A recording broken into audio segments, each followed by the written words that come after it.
one of the most common issues that people present with in therapy is wanting to improve their self esteem. So, we at Polaris thought it would be a good idea to spend the rest of the month focusing on this topic. So, what is self esteem? What's your understanding of self esteem? So, what we know of self esteem is that it's a feeling, right? It's a feeling of competence. It's a feeling of being attractive. It's a feeling of feeling accomplished and perhaps even a sense of belonging to a particular group or community. It's really a feeling that gives us a sense of identity of who we are and how we see ourselves and how confident and secure we are in ourselves. So, in essence, having positive self esteem is having a good sense of our own self worth, knowing our value. And obviously, knowing our value gives us great power and capacity to do the things we want to do in our lives and to feel motivated and to make the right decisions and to go forward, with happiness and energy. But having negative self esteem, on the other hand, can impact every area of our lives.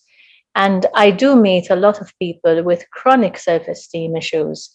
And when people have chronic self esteem issues, they doubt themselves constantly, they criticize themselves constantly, they find it very difficult to make decisions, especially the big life changing decisions in their lives.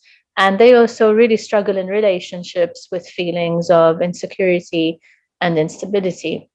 So, how is self esteem developed and created? Why is it that some people have positive self esteem and others have this poor, sort of corroded self esteem? And usually we find that this is rooted in the kind of childhood experiences we had. So when we are very young, we go through a process which is called mirroring in psychology. So when we are very young, people are constantly giving us information about ourselves, like they're holding up a mirror.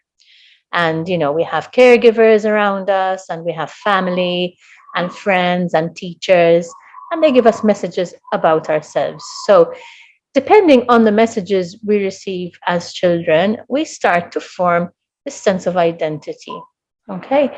And what we hear from the outside world then starts to become our own sense of self.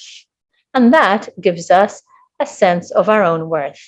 So, as you can imagine, somebody who is extensively criticized in their childhood, or is told they will amount to nothing, or is bullied and perhaps picked on for certain physical features, can in fact internalize this and believe it. It's like we swallow these things whole when we are children, and we then build our own sense of self according to what we heard from the messages we received from the outside. Okay. So, on the other hand, we develop positive self esteem if we receive positive messages from our environment. This is why, as adults in the world, we have a huge responsibility to help children develop positive self esteem by mirroring to them who they really are in a realistic way. It doesn't mean we compliment them all the time or compliment them about everything, but it's very important to give our children a realistic understanding of their strengths and also of their own specific learning gaps. And when I say learning gaps, I choose this word specifically because it's important to look at our weaknesses and our flaws as opportunities for learning rather than focusing on the fact that there are things we are not competent in, for example. So, we also know that our self esteem is not something that we attain and we keep it. Okay, so self esteem is actually, it's like an ice hotel. Sometimes it completely melts and we have to build it up from scratch. Okay, and there are many things that can corrode and impact our self esteem, even if we have developed a very, very strong positive sense of our own self worth. Anything can really impact on our self esteem. For example, if we go through a trauma or if we have a relationship that may be toxic or dysfunctional in some way, it can negatively impact our self esteem. Sometimes our hormones affect our self esteem. the interactions we have with people in our lives, external stimuli that we see, for example, social media, maybe a book we've read, um, mistakes that we make, and certain failures can have a deep seated impact on our self esteem. And also, which really makes a huge, huge difference, is the way we speak to ourselves. This is what we call self talk. So, if we have a very, very pervasive negative self talk, where we are constantly telling ourselves things like, you're not good enough, or you're not attractive enough, or why did you do that? Aren't you stupid? So we call this negative self talk, or the negative inner critic. This actually perpetuates a cycle of keeping us stuck and having a very, very negative sense of self worth and poor self esteem. There are other things that cause our self esteem to be injured. Some of these include um, different abilities, maybe illnesses of certain kinds. I know in my case, having asthma as a child was something that made me feel very self conscious, especially when it came to PE at school or sports days, and I had to get my inhaler out and have a puff. And as children, we're more sensitive to these things. So anything can really impact on our self esteem. And also, our financial status in society can impact on how we feel about ourselves. So ultimately, I think you're getting an idea that self esteem is important. It can make a massive difference in our lives, and that it isn't something we can establish, conquer, and keep, but it is something we have to keep striving for, because it comes in waves. And even a person who has achieved a very good sense of self esteem will have days where they feel great about themselves and days where they feel awful. So we will have these days.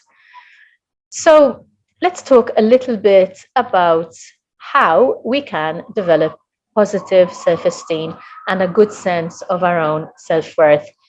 And then I will leave in the good hands of my colleagues over the next few months to give you more hints and tips and articles and blogs, and get you really going on this journey of improving your self esteem. We've called this campaign Scream Self Esteem. And I'm going to start you off with just a few small tips which might already be helpful. So try and look at your overall strengths, and perhaps make a list of what you consider to be your strengths. And then spend a few weeks focusing on these strengths and trying to maximize them. So trying to use them as much as you can, trying to really bring them strongly into your life. Okay, so that's one thing you can do: maximize on your strengths and experiment with them. Another thing you can do is acknowledge that you have learning gaps, like all of us. Okay, so don't look at your weaknesses or your vulnerabilities or your disabilities as things that are necessarily going to hold you back in life, but consider them to be opportunities for growth. Every single one of us has these areas of vulnerability, which we see as opportunities for growth. Another thing which is really important is to stop criticizing yourself. Criticism, self criticism, is extremely damaging, and we do it without even noticing. We do it on a daily basis, and it really, really corrodes our self esteem. So try and be mindful and aware when you are criticizing yourself, and catch yourself in the act, and try to change this negative rhetoric, this negative self talk, into self kindness, self love, self compassion. So, changing your negative self talk into positive self talk is not an easy task, but with practice, it can become a habit. And I can give you an example of this. For example, things that happen on a daily basis. Let's say you drop some milk over the breakfast table. Our natural reaction at times would be, oh my God, so how stupid, you've dropped milk all over the table. If you catch yourself speaking like that, change this talk into something like, never mind, it's okay. Everyone makes mistakes. It's just a bit of milk. No harm done. Wipe the table up and get going. So don't be too hard on yourself, because every time you're hard on yourself, you are continuing to perpetuate the cycle of criticism and negative self-worth. And this is going to keep your self-esteem really, really low.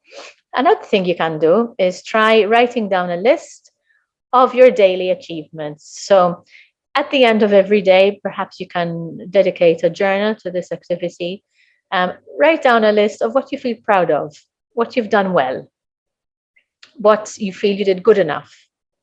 They can be simple things like I chose a nice outfit for work, or I spoke to my boss with assertiveness, or hey, I got a promotion, or I cooked a really nice meal for my family. Just focus on the things which you did well and the things which you did good enough, which you can feel a sense of pride, and allow yourself to feel that sense of pride. So another thing that can help is if you make it a point to sit down and write a list looking back on your life of your most important moments of pride.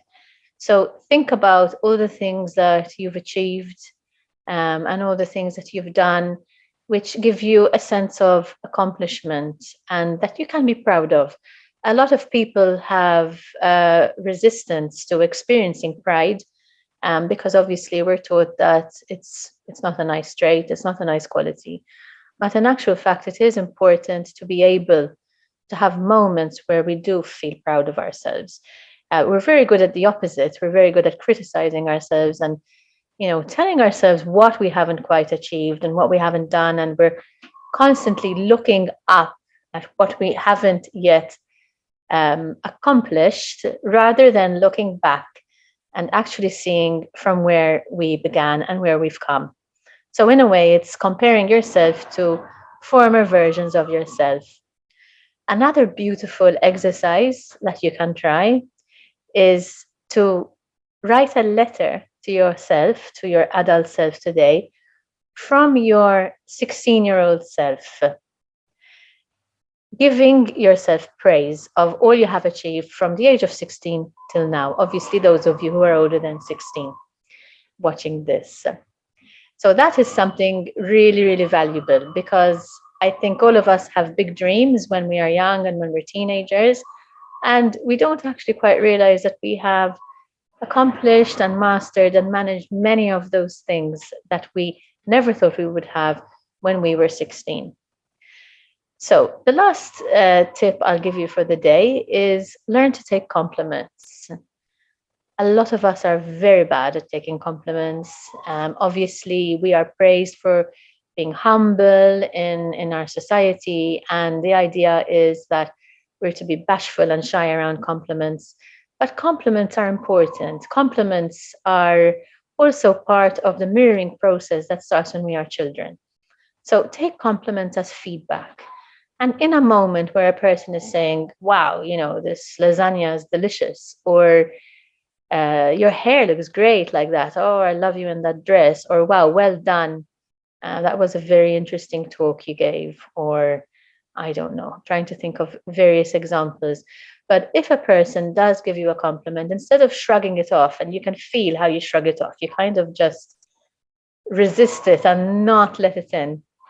Make a conscious effort to listen to those words, repeat them to yourself, let them in, allow them to be digested, and make yourself believe it and make it real. And then allow it to nourish you and take those compliments in.